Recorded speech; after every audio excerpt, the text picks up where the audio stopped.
My name's Adrian Fox. I'm the lead plant virologist here at Fera.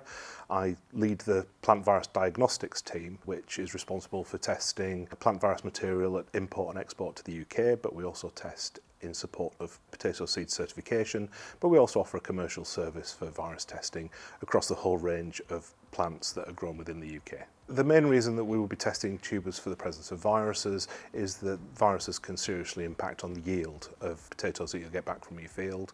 So that would either be straight reduction in yield, so you would get fewer tubers or you get smaller tubers, or it can be the impact of surface blemishes and cracking that will then lead to a lower marketable yield.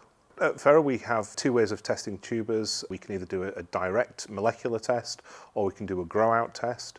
To support the grow-out test, we have glasshouse facilities, and we also have the ability to do serological testing on the tubers that have grown out. For the molecular testing, we have a full suite of molecular diagnostic labs where we use what we call PCR machines, and we can test directly on the tubers to see how much virus is present within the stock.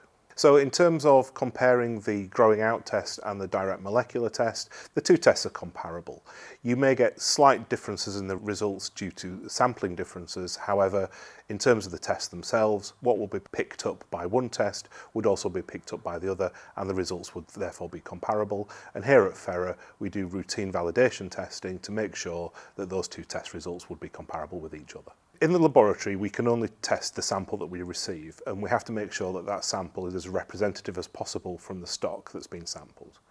The best way to do that is to take the 120 tubers that we require after burn down and before harvest, and if you take that from a W pattern across the field, taking one tuber per plant that you sample, and that will make sure that the sample is representative.